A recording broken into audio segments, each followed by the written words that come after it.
आप लोगों को क्लास 12 की बायोलॉजी पढ़ाने जा रहे हैं, जिसमें आप लोगों को आज का टॉपिक है मेडिकल टर्मिनेशन ऑफ प्रेगनेंसी।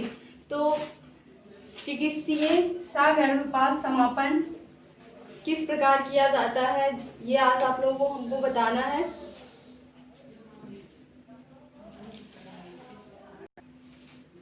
तो चिकित्सीय सगर्भपात समापन क्या होता है? कोई भी व्यक्ति अपनी इच्छा अनुसार क्या करवा दे, गर्भपात करवा दे। गर्भपात, जिसे आप कह सकते हैं कि एबॉर्शन।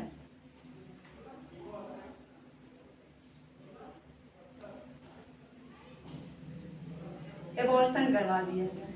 और एबॉर्शन जो होता है लिंग अनुपात भी देख के करवाया जाता है। जैसे लड़का होता है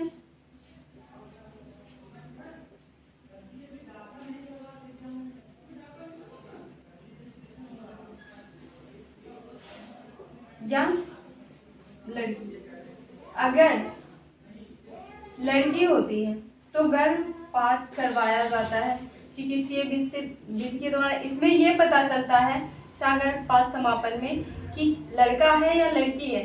जो इम्ब्रियो होता है, इम्ब्रियो के अंदर से थोड़ा सा फ्लूइड ले लिया जाता है और फ्लूइड लेने के बाद उससे पता चलता है कि कौन सा लिंग है। तो उसका लिंग पता चल जाता है कि मेल है या फीमेल है, तो उसी के अनुसार गर्भपात करवा दिया जाता है।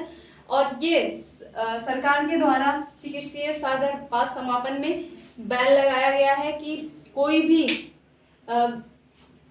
वधु हो वो चिकित्सीय सगर्भपात समापन नहीं करवा सकते, जिससे सबसे ज्यादा सगर्भपात समापन लड़कियों के केस में करवाया जा रहा है। इसके करवाने से लड़कियों की जनसंख्या में बहुत ज्यादा कमी हो जाने के कारण इस पे सरकार ने बैन लगा दिया है कि कोई भी किसी को भी ना पता चले कि ये मेल है या फीमेल है। क्रोमोसोम्स का पता नहीं चल पाता। इसमें एक आता है उल्ब वेधन।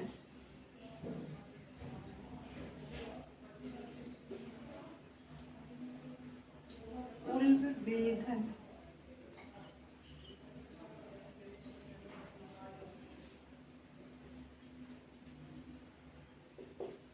तो उल्ब वेधन में क्या होते हैं, एक तकनीक आती है जो जन्म से पहले ही पता चल जाता है। जैसे इसमें लड़का हो या लड़की हो, सगर्भपात करवा दिया जाता है, अबॉर्शन करवा दिया जाता है चिकित्सा के द्वारा, और उसमें पता भी कर लिया जाता है कि लड़की है या लड़का। तो उल्ब वेधन एक ऐसी प्रक्रिया है जिसमें पता चलता है, उसमें बता दिया जाता है ये मेल्स है या फीमेल्स के क्रोमोसोम्स है। बस जो गर्भधारण के 4 से 5 महीने के अंदर बता दिया जाता है, या 3 से 4 महीने के अंदर में ही बता दिया जाता है कि मेल्स है या फीमेल है। तो इसी को उल्ब वेधन कहते हैं। शिशु के जन्म से पहले ही, उस शिशु के जन्म से पहले ही पता करता है उल्ब वेधन कि ये मेल है या फीमेल है। मेल या फीमेल का पता करता है। तो यही विधि है उल्ब वेधन। इसमें इम्ब्रियो के अंदर से फ्लूइड निकाला जाता है। फ्लूइड निकाल के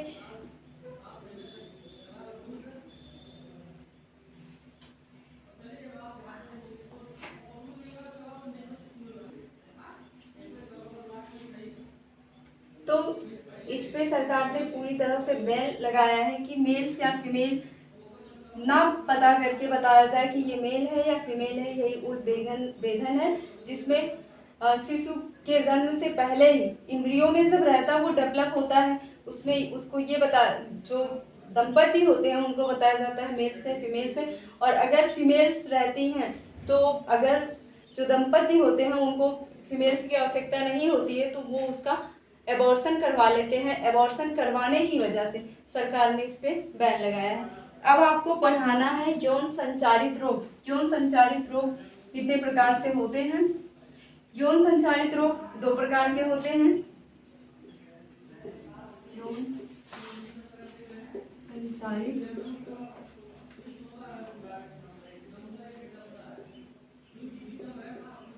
तो यौन संचारित रोग जो है कई हैं, लेकिन ये दो कारणों से फैलते हैं। एक जीवाणु जनित होता है और दूसरा वायरस जनित होता है। तो सबसे पहले जान लेते हैं कि यौन संचारित रोग क्या होते हैं। मैथुन के समय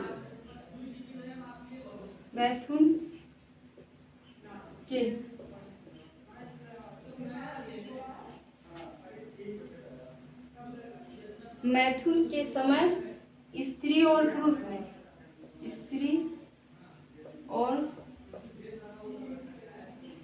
पुरुष में पुरुष से जो रोग उत्पन्न होता है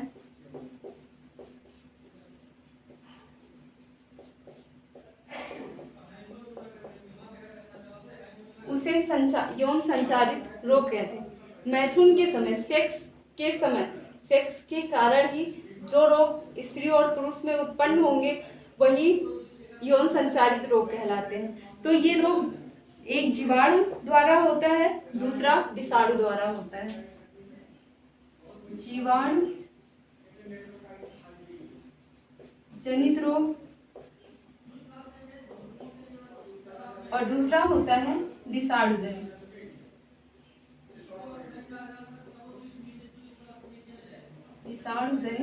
रोग। तो यौन संचारित रोग दो कारणों से होता है, जैसे जीवाणु जनित रोग से भी हो सकता है और विषाणु जनित से हो सकता है। तो सबसे पहले हम पढ़ेंगे कि जीवाणु जनित रोग, यौन संचारित रोग कौन कौन से हैं। पहला है सुजाक। इसमें पहला है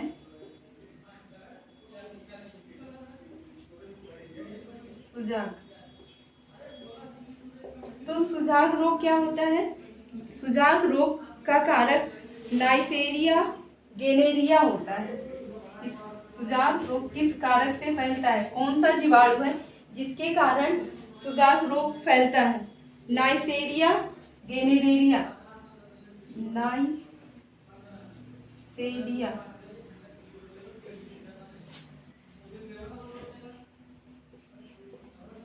गोनेरिया के कारण सुजाक रोग का कारण है जो जीवाणु होता है वो नाइसेरिया गोनेरिया के कारण फैलता है। और इसके लक्षण क्या होते हैं? मूत्र त्याग के समय लक्षण इसके मूत्र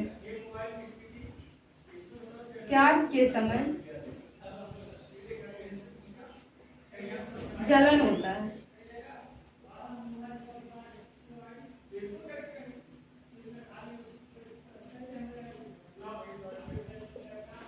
तो सुजाक रोग जो होता है उसका कारक क्या है? कौन से जीवाणु के कारण हो रहा है? नाइसेरिया गोनेरिया के द्वारा हो रहा है। और इसका लक्षण क्या है? अगर ये रोग किसी स्त्री या पुरुष में हो रहे हैं तो मूत्र त्याग करते समय वहां पे जलन होगा, मूत्र नली के पास क्या होगा? जलन होगा। यही लक्षण होते हैं। उपचार जीवाणु जनित रोगों के, इसका उपचार पेनिसिलिन होता है। एक पेनिसिलिन दवा आती है, उसे लगा लेने से यहाँ पे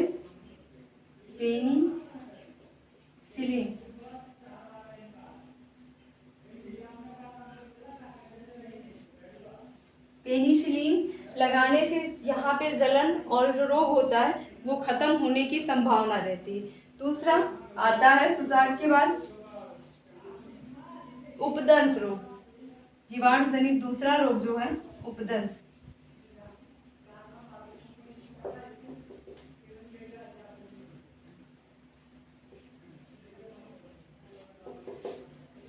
जीवाणु जनित दूसरा रोग उपदंश है। इसका कारक ट्रेपोनोमा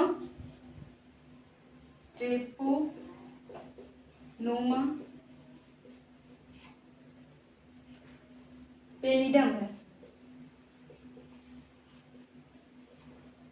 उपदंश रोग किस जीवाणु के कारण होता है? ट्रेपोनोमा पेलिडम के कारण होता है। और इसके लक्षण जननांगों पर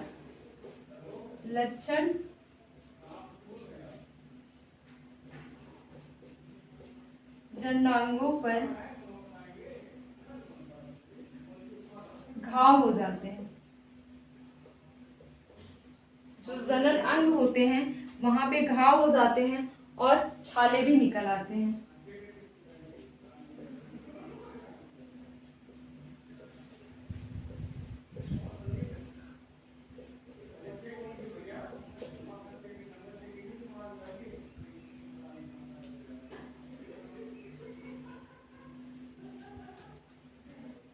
इस रोग के उपचार के लिए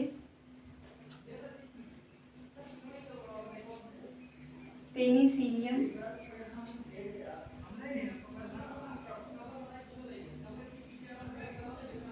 का उपयोग करना चाहिए।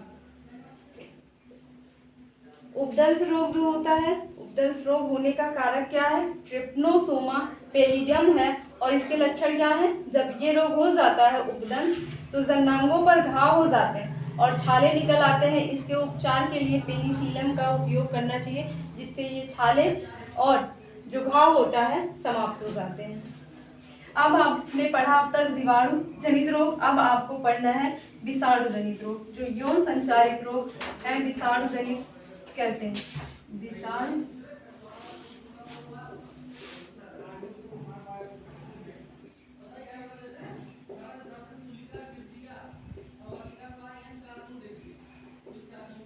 विषाणु जनित रोग। तो मानव में जो यौन संचारित रोग है विषाणु जनित रोग के कारण कौन कौन से होते हैं?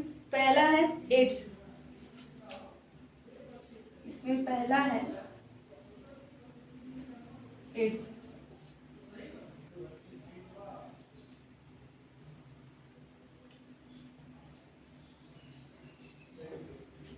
ये विषाणु के कारण होता है, जिसका फुल फॉर्म है AIDS का।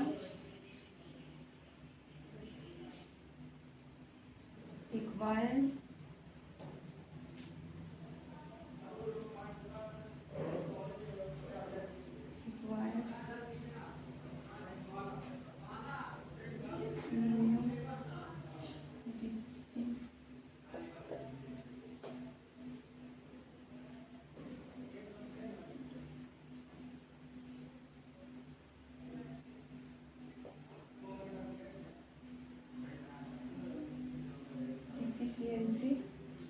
सिंड्रोम।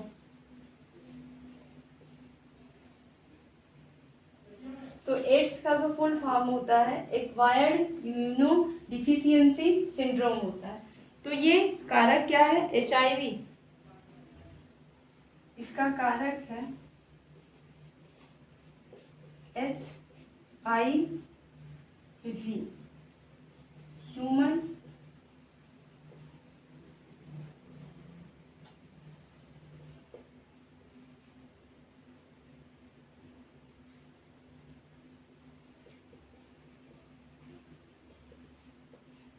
डिफिशियंसी।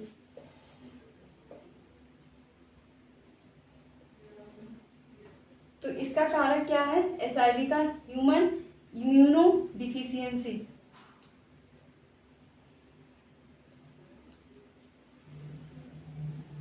ये क्या करता है? एक टी सेल्स होता है जिससे ये पता चलता है कि जो हमारे शरीर के अंदर रोग हो रहे हैं वो प्रतिरक्षी तंत्र बनाते हैं।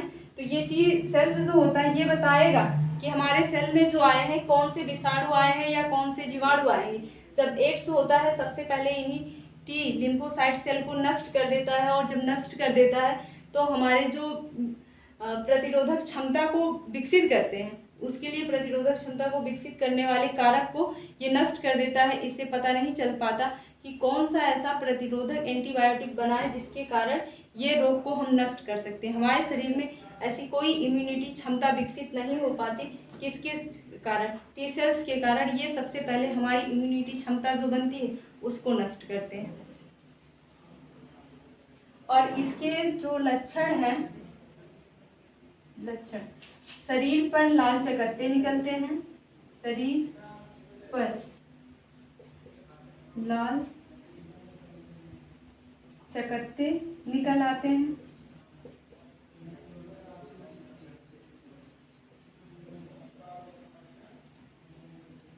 शरीर की प्रतिरोधक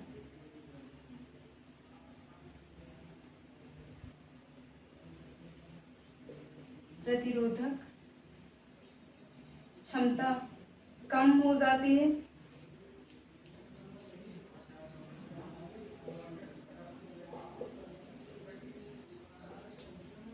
ज्वर आता है। ये सब इसके लक्षण हैं। जब एड्स हुआ रहता है तो शरीर पर क्या होते हैं, लाल चकत्ते निकल आते हैं, लाल लाल दाने निकल आते हैं और शरीर की प्रतिरोधक क्षमता कम हो जाती है और बहुत ज़्यादा फीवर होता है, बहुत ज़्यादा बुखार रहता है। अभी तक HIV एड्स जो है इसका उपचार संभव नहीं हो पाया है, तो इसका बचाव ही इसका उपचार है। जैसे किसी भी व्यक्ति को अगर एड्स हुआ रहे, इसका उपचार यही है, अगर किसी व्यक्ति को एड्स हुआ रहे तो उसके साथ लैंगिक संबंध न बनाए। ये इसका सबसे बड़ा उपाय है। और अगर जिस व्यक्ति को एड्स हुआ रहे उसको अगर सिरिंज से सुई लगी है, जिस सिरिंज से उसको सुई लगती है उस सुई का उपयोग ना करें। ब्लेड जैसे मिल्स में होते हैं, दाढ़ी बनाते हैं, अगर दाढ़ी उससे बनाया तो उस ब्लेड का उपयोग ना करें। ये किसके द्वारा होता है, ब्लड के संपर्क से होता है। जहाँ पे ब्लड का संपर्क करेगा, अगर किसी भी व्यक्ति को एड्स हुआ है आप उसके ब्लड के साथ संपर्क होगा तभी आपको एड्स होगा, नहीं तो साथ बैठने उठने से एड्स किसी को नहीं होता है। तो ब्लड का संपर्क ना बनाए तो आप एड्स से बच सकते हैं। जैसे बताया गया आपको, यौन लैंगिक जनन ना हो उसके साथ, उसके साथ यौन व्यवहार ना बनाए। जिस सुई से उसको सिरिंज से सुई लगी हो उसका उपयोग ना करें। अगर जिस ब्लेड का उसने उपयोग किया हो ब्लेड का उपयोग ना करें। इन सब से अगर आप ये परहेज करते हैं तो एड्स से बचा जा सकता है।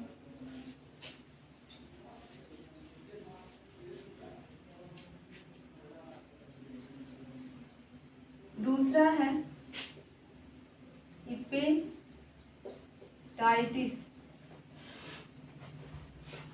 बी।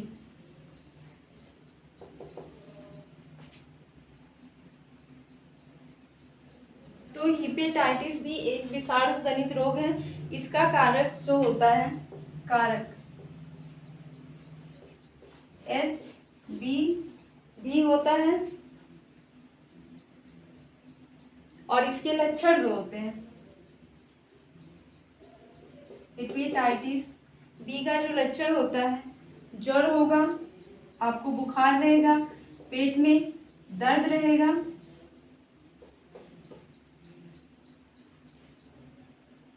जी मिचलाएगा, जी मिचलाना,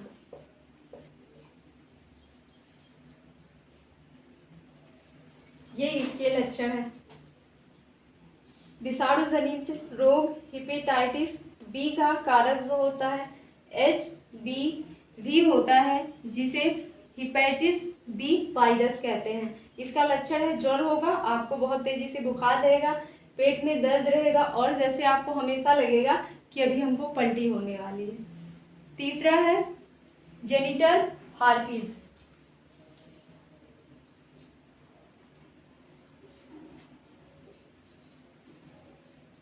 जेनिटल हार्पिस, जेनिटल हार्पिस भी एक विषाणु जनित रोग है। तो इसका कारक जो है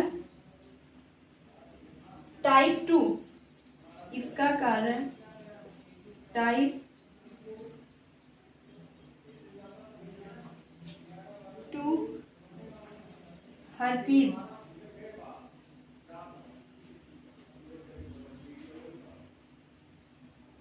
टाइप 2 हर्पीज सिंपल वायरस है, सिंपल